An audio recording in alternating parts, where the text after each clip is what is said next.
It's been a day to remember for the Helldivers, as we not only got the new Python Commandos Warbond drop, but we also got a host of additional changes to weapons, enemies, and a lot more, along with the late-breaking news coming from the studio itself concerning the massively bloated game file size.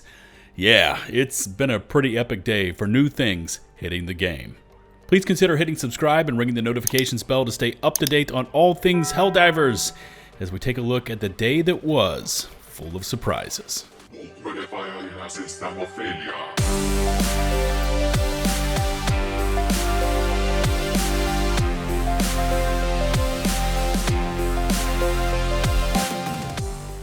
There's so much to get through today, and since I'm uploading a bit later in the day, I get to compress everything that happened today in Helldivers into one video. So, with that in mind, let's get started with today's update 5.0.0, which for me on PC was a whopping 15.4 gigs. And it took a fair bit to not only download it, but also to unpack it and patch the new changes into the game.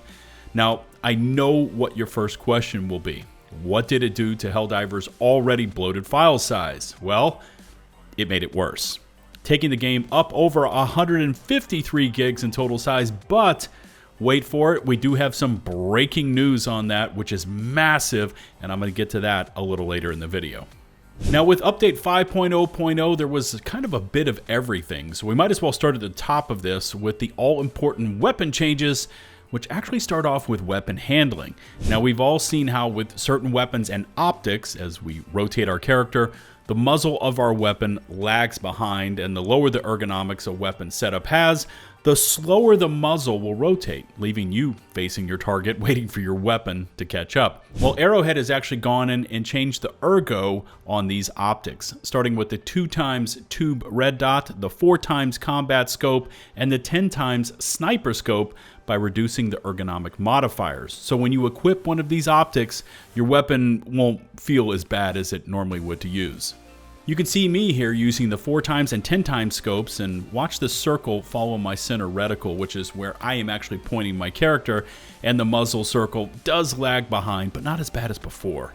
Also, the AMR, or anti-material rifle, is also associated with these changes. So you're going to pick up 5 points in ergo for this weapon, taking the AMR from 26 up to 31, which will make it a little more snappy, especially when aiming down the sights and swinging left and right to aim at targets.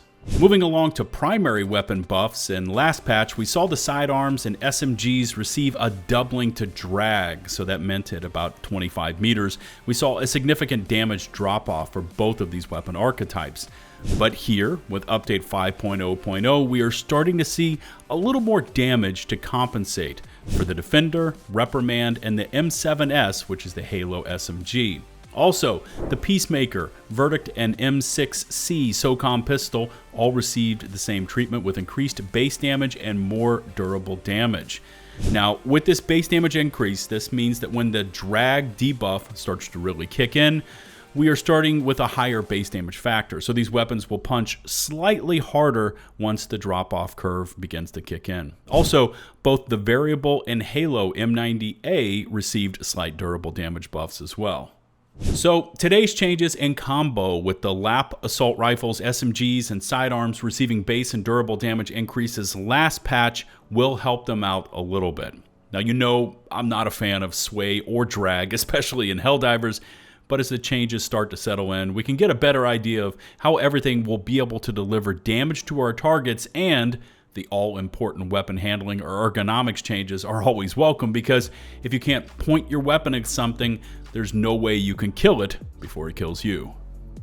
Moving next to the enemies, and in my Python Commandos Warbond recap video and in the dev corrections video I posted the day after, I talked about how reduced stagger was supposed to be included in the new armor passive itself, but was then replaced by melee damage. And here, with today's update changes, it looks like the devs have gone in and made tweaks internally to the game, instead of applying a debuff passive to our armor sets. For instance, the War Strider, Bile Spewers, and Stalkers, well, they've all had their force strength reduced, and in the case of the War Striders and Spewers, it's been by quite a bit. And for those of you who don't know what force strength does, it's the internal value of the game that decides if us Helldivers should be staggered or ragdolled. You see, as players, we have a certain internal ragdoll threshold value, and if we take enough of a blast in our area to exceed that threshold, the effect moves from a stagger to a full-on ragdoll. So with these changes, we should now stagger more often and get ragdolled less often, like when we get slapped silly and clear across the map by one of those stalker tongues. Anyways, drop me a comment and let me know if you are being ragdolled more often or seeing it less since downloading today's update. And finally, there was a metric crap ton of fixes and so on that were included with today's update, and I'll run them up on screen while mentioning a few of the standouts here. And of course, you can always check down in the video description for links to the full patch notes so you can review these all over for yourselves. Now, one really cool new feature the devs added in is that we have an unbound key option now in the game. So you can assign these to your swapping weapons functions, which is especially handy when swapping ammo types, like with the Halt shotgun, autocannon, and the new 1-2 Warbond assault rifle. There were several FOV setting changes included with today's update. 5 crash and soft lock fixes, their words not mine, and it's interesting that they call them soft lock as in the opposite of hard lock, and no, there is no mention of those being addressed here in today's update. I believe I also read that with today's update there was some sort of isolated crashing incident on PlayStation when using the warp packs. I think that is already in the works to be fixed, so watch for an update on that one very soon. And unfortunately, factory striders will no longer be flying up in the air after getting nuked, which is too bad because I rather liked seeing that one. They patched out the ammo backpack glitch so that you could resupply yourself and never run out of ammo. They also added a medium weak point to the backside of bunkers, AA, and mortar emplacements, so there is some consistency across those structures. Several changes were made to texture details when ADSing, and environmental effects were improved to have less impact on performance. Again, there's a ton of minor and niche fixes packed in here, but we weren't really knowing what to expect with today's update, as the focus here was on the Python Commandos Warbond, so let's check that out next. First up is the Superstore, where you can find the RS6 Fiend Destroyer medium armor set with matching helmet that includes the rock solid armor passive, which, as we talked about last week, does include 100% melee damage. And it also says here, bearer is more resistance to being knocked prone, which I assume is more resistance to being ragdolled. There's also this medium armor pin double barrel shotgun dubbed the Double Freedom that packs quite the punch. And of course, you've also got the matching banner and cape, and in total for everything, expect to spend 1,010 super credits here for the full bundle. So that's about $10, which is the same as the entire Warbond purchase itself. Also, and I just noticed this, the Superstore is 10 super credits more than the 1,000 credit bundle. So if you have to purchase all of these, you're gonna have to first buy the 1,000 bundle and then purchase the 150 bundle, or you just go full tilt and purchase the 2,100 super credit bundle. But either way, the breakpoint on this total Superstore purchase is just over the standard bundles. Python Commandos is the standard 3-page format, and page 1 is actually pretty strong, with the 1-2 AR and Hot Dog Guard Dog both for purchase here, along with the light armor set. Page 2 is where you're going to find the chainsword for 85 medals along with the heavy armor set, and page 3 is where the maxi gun is located, which will set you back 110 medals. And of course, the must spend this many medals before you get to the next page effect is in play here, requiring you to spend 165 medals to get all the pages unlocked and then available to purchase items with your medals from there. Since I am late to the game getting this all unlocked, I can only comment on what I have seen and experienced and used this morning. And so far, the hot dog is the real MVP, at least for me. I mean, this thing is strafing all over the place, getting right up in harvesters' eye holes and blasting them with red hot flames. And since there was so much fire, and since I like to engage in CQC, I actually had to swap over to inflammable fire armor just to kind of stay on my feet. The 1-2 assault rifle is decent, but again, for some of you out there, and with this weapon being a lap weapon, it's not going to please everyone. But the versatility of having the underbarrel grenade launcher on your primary, and when used in combo with the new keybind system, you can swap even faster between primary shooting and grenade launcher blooping. The new armor sets are okay, but I wasn't really seeing that much ragdolling before equipping it this morning, so I don't know just how effective it really is as an armor passive. The chainsword is interesting, but you have to time your swipes or you can be at the receiving end of, say, a warrior lunge just when the chainsword is not out in front of you, if you know what I'm saying. But when you do get the timing right, it seems to cut through chaff with ease. The only piece I have not unlocked yet is the maxi gun, so I apologize for not having any footage of that for you.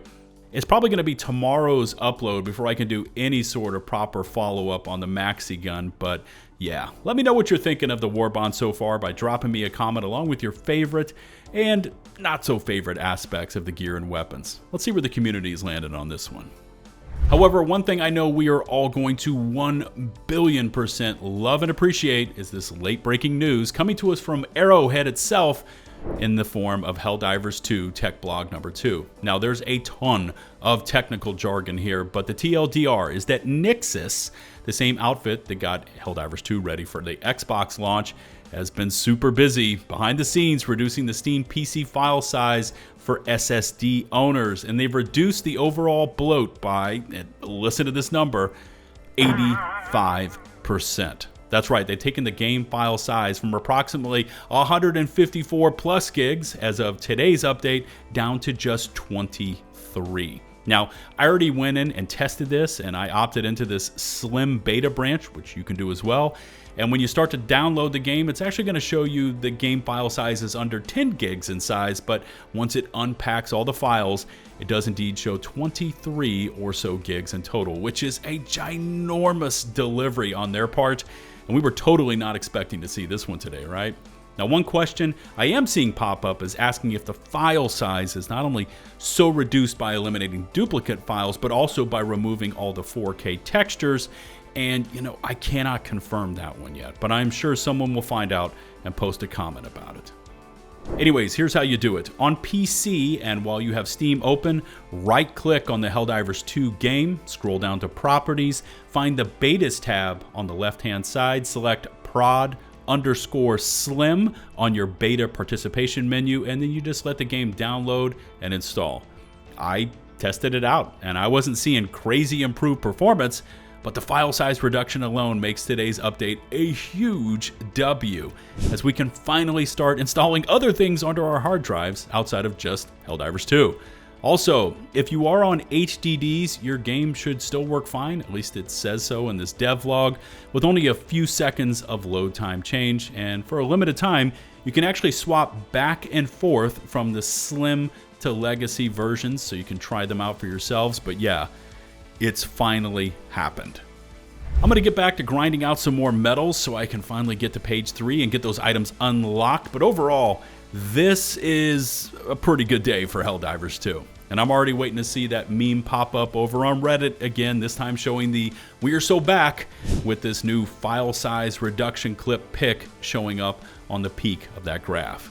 Make sure to drop any thoughts you have about Helldivers 2 down in the video comment section, and let's get a good conversation going about today because there's a lot here.